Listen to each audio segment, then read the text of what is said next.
Assalamualaikum warahmatullahi wabarakatuh. Halo semuanya, izin memperkenalkan diri, nama saya Luda Lutmila, saya dari kelas 11 TKJ 2. Di sini saya akan membahas mengenai jaringan.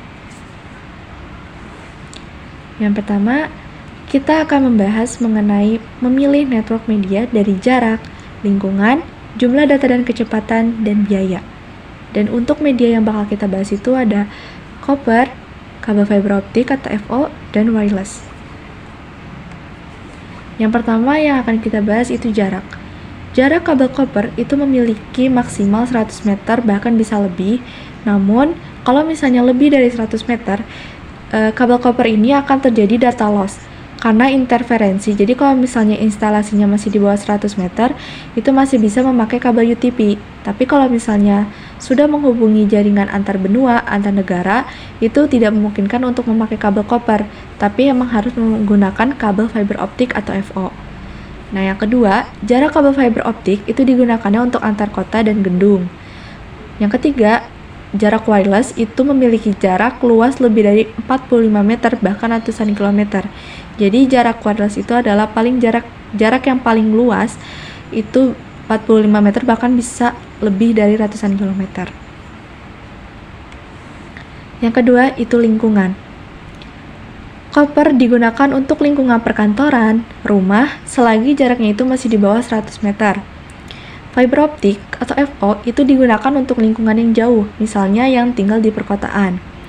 Yang ketiga, wireless itu digunakan untuk lingkungan yang melewati gunung, perbukitan, yang dimana untuk menarik kabel FO itu sulit, jadi wireless itulah sebagai solusinya. Yang ketiga, jumlah data dan kecepatan. 1. Kecepatan koper itu ada 1 GB hingga GB per detik. Yang kedua, fiber optik. Fiber optik ini tuh mampu mentransmisikan data dalam jumlah besar dengan kecepatan yang sangat tinggi, mencapai hingga terabit per detik atau Tbps. Fiber optik ini juga mendukung kecepatan transfer data hingga 10 GB per detik. Yang ketiga ada wireless. Kecepatan transfer data melalui komunikasi tanpa kabel wireless itu ada pada 2 MB. Selanjutnya itu kita akan membahas biaya. Kalau misalnya biaya itu gimana sesuai dengan kebutuhan yang jarak dan lingkungan yang kita mau menghubungi. Misal kita menghubungi antar gedung, kota, negara, atau benua, itu disesuaikan oleh kebutuhan jarak dan lingkungannya kalau untuk biayanya. Selanjutnya saya akan membahas mengenai jenis jaringan. Jenis jaringan yang bakal kita bahas itu ada 3.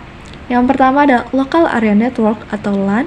Yang kedua ada Wide Area Network atau WAN. Yang ketiga ada Internet. Apa itu Local Area Network atau LAN? LAN adalah singkatan dari Local Area Network yang merupakan salah satu jaringan komputer yang digunakan hanya pada cakupan wilayah lokal. Jadi jaringan ini tuh hanya satu ini tuh dirancang khusus hanya untuk beroperasi pada wilayah yang kecil dan juga terbatas. Dan biasanya jaringan LAN ini tuh ditemukannya tuh di kompleks perkantoran, rumah, sekolah, atau kafe.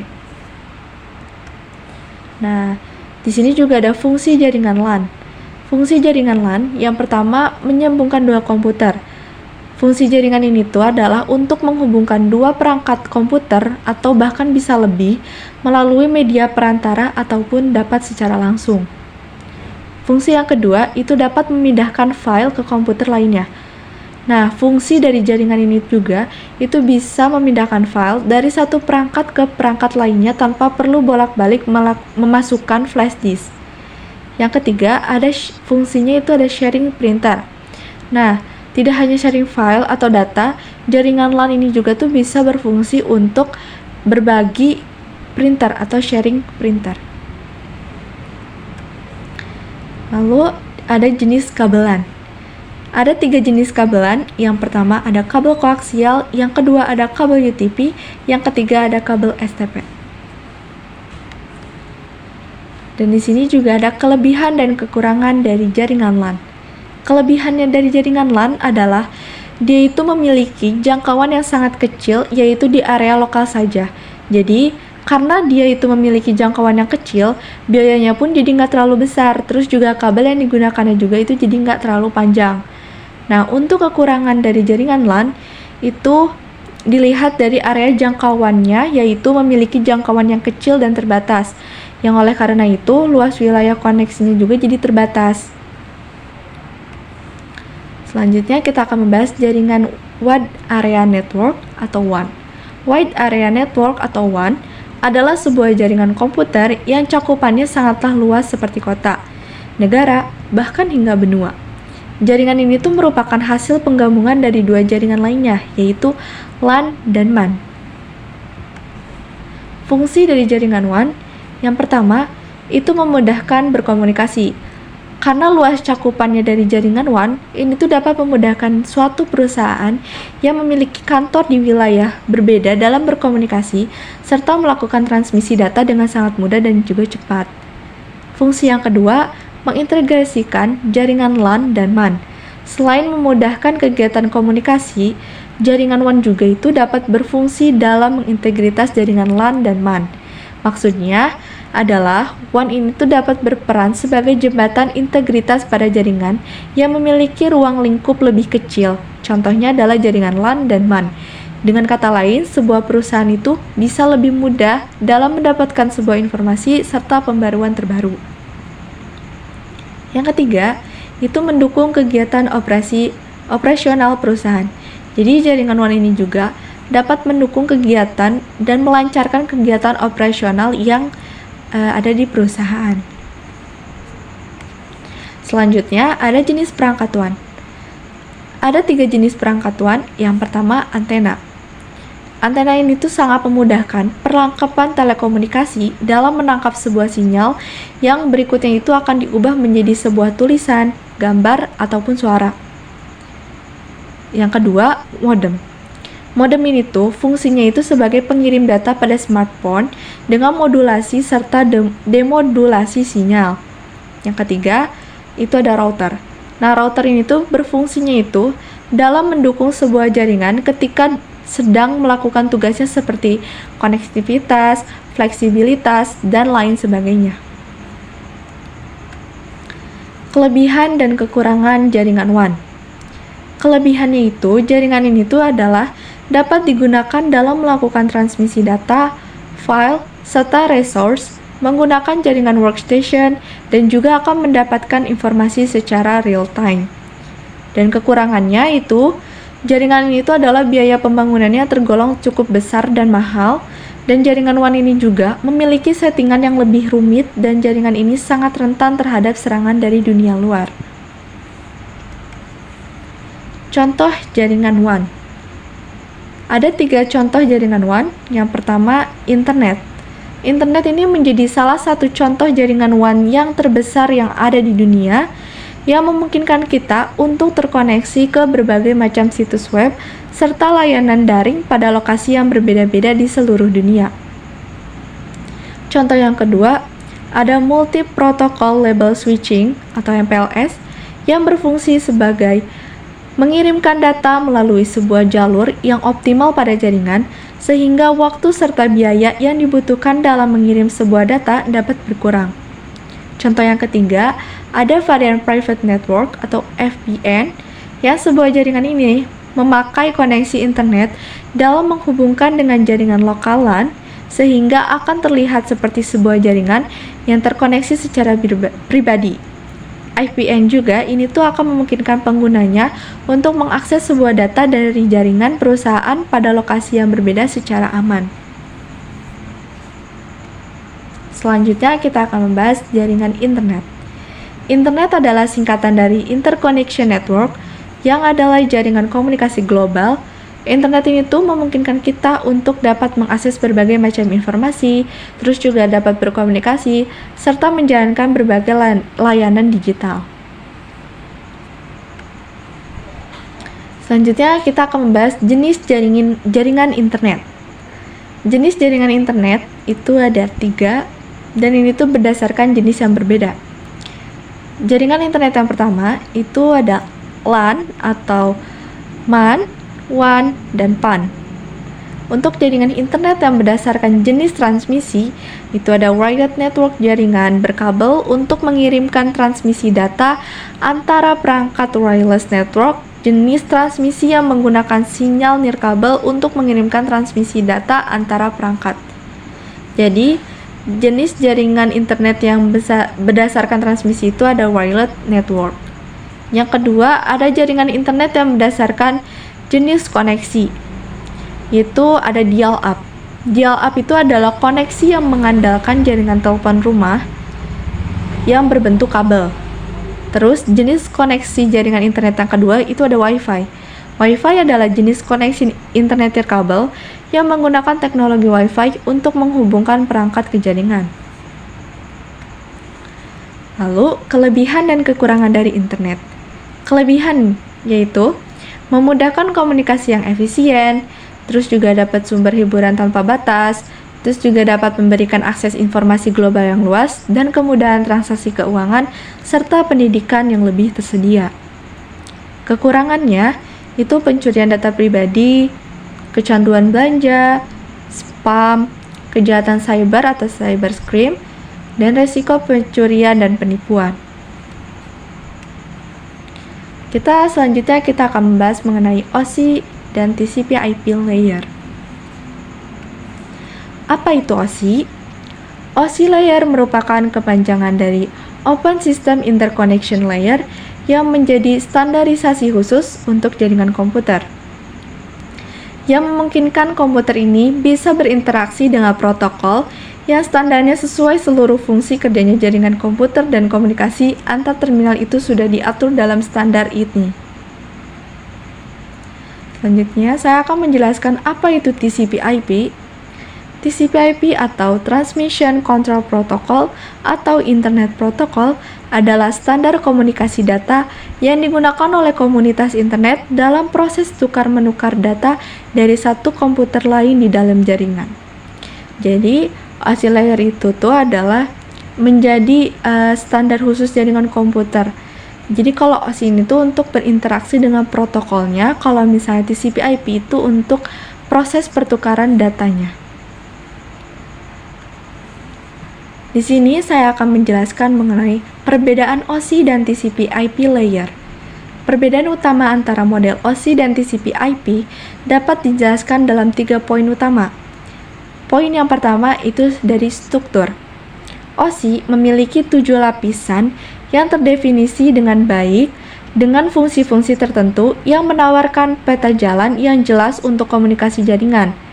TCP/IP memiliki struktur 4 lapisan yang lebih sederhana, yang menggabungkan berbagai fungsi untuk pendekatan yang lebih praktis. Poin yang kedua, tujuan. OSI adalah kerangka konseptual cetak biru tentang bagaimana jaringan seharusnya bekerja.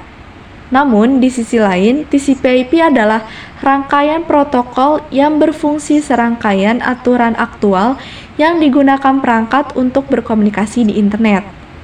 Poin yang ketiga itu ada implementasi. OSI itu tidak terikat pada protokol tertentu, sehingga membuatnya mudah beradaptasi namun tidak dapat langsung digunakan. Sedangkan TCP/IP itu mendefinisikan protokol yang digunakan di internet saat ini sehingga membuatnya itu praktis namun kurang fleksibel untuk implementasi alternatif. Itulah perbedaan utama antara model OSI dan TCP/IP yang dijelaskan dalam 3 poin.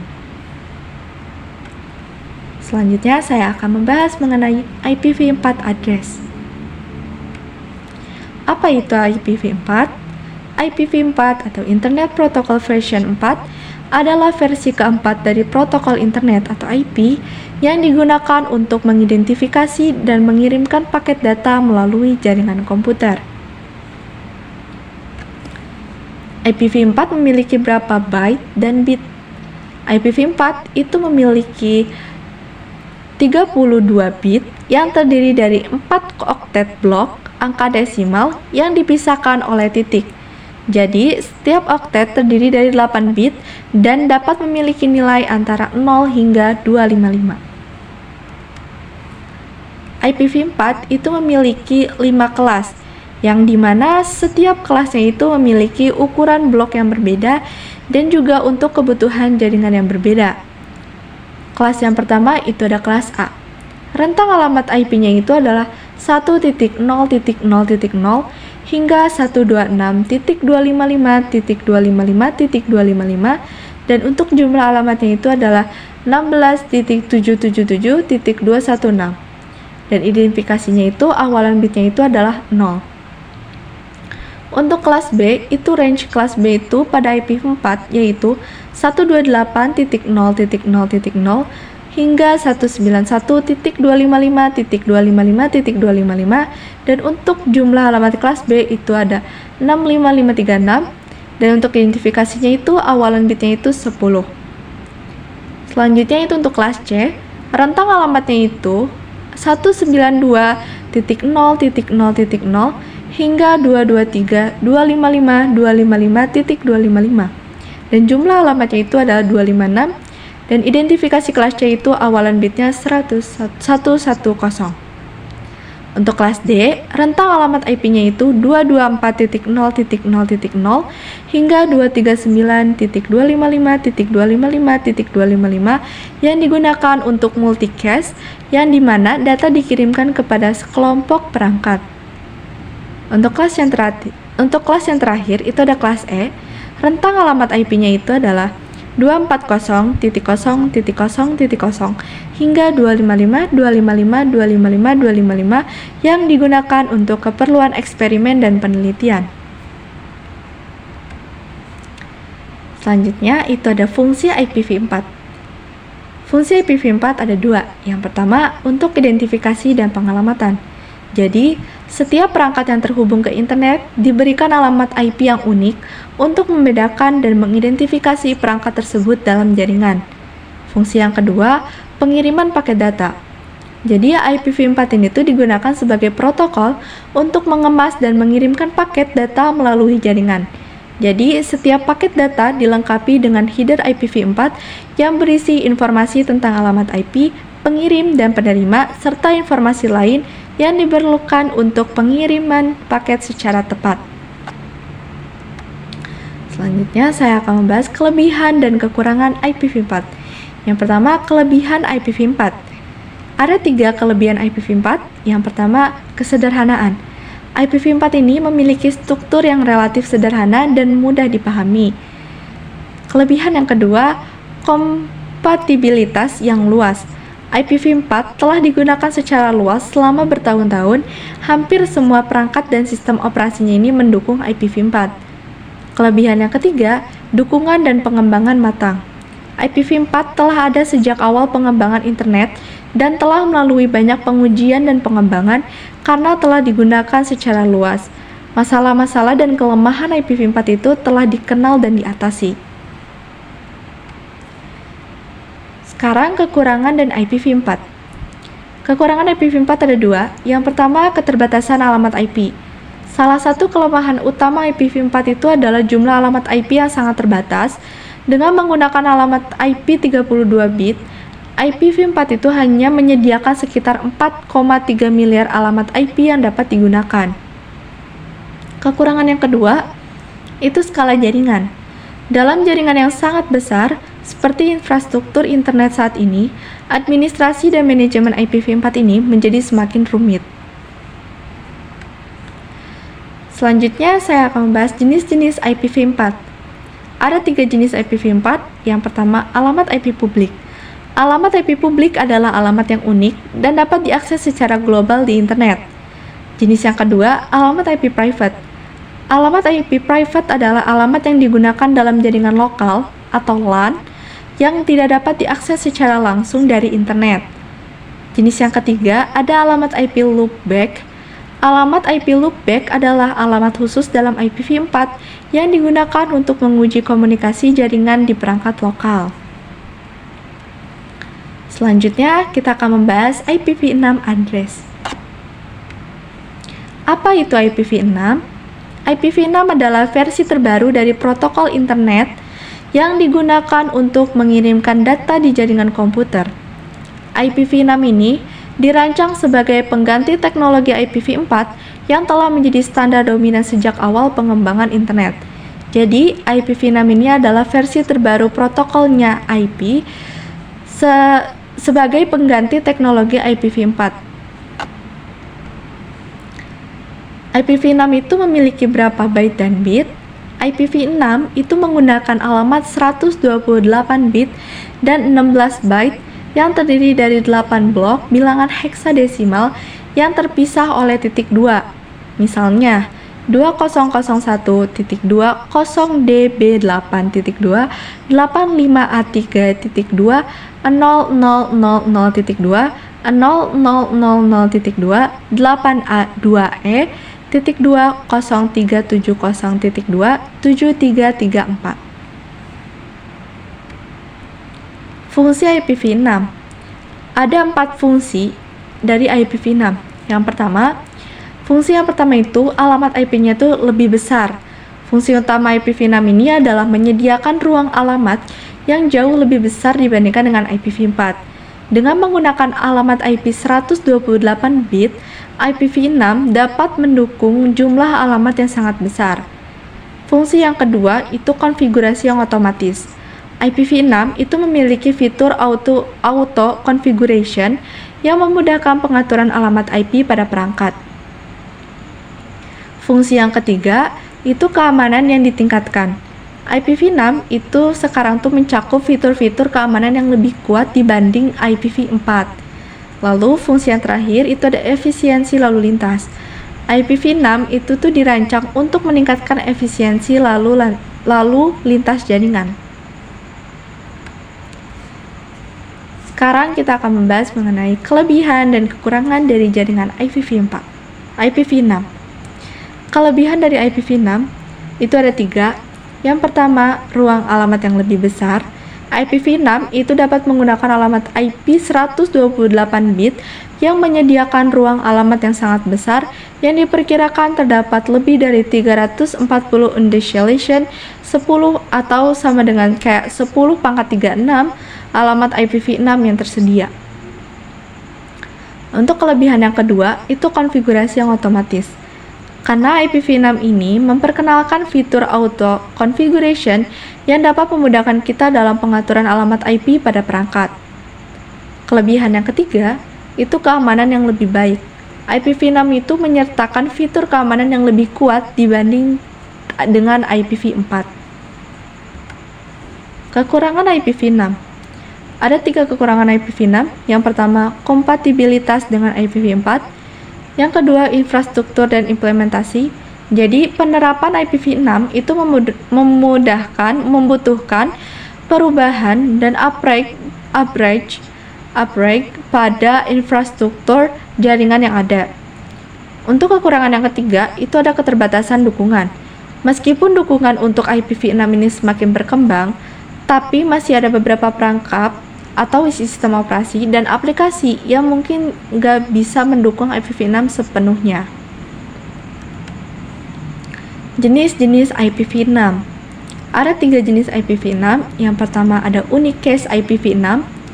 Unicast IPv6 ini tuh digunakan untuk mengirimkan paket data dari satu sumber ke satu tujuan yang unik. Jenis yang kedua ada multicast IPv6. Multicast IPv6 ini digunakan untuk mengirimkan paket data dari satu sumber ke sekelompok tujuan yang telah ditentukan sebelumnya. Jenis yang ketiga ada anycast. Anycast IPv6 adalah jenis komunikasi yang mengirimkan paket data dari satu sumber ke salah satu dari beberapa tujuan yang berbagai memiliki alamat IP yang sama. Selanjutnya kita akan membahas mengenai iOS. Definisi iOS. Apa itu iOS? iOS adalah singkatan dari Internet Work Operating System. iOS adalah kumpulan sistem operasi atau OS yang memiliki hak berjalan pada perangkat keras yaitu Cisco System, termasuk router, switch, dan perangkat jaringan lainnya. Mungkin cukup sekian yang bisa saya bahas. Mohon maaf bila ada kesalahan. Terima kasih. Wassalamualaikum warahmatullahi wabarakatuh.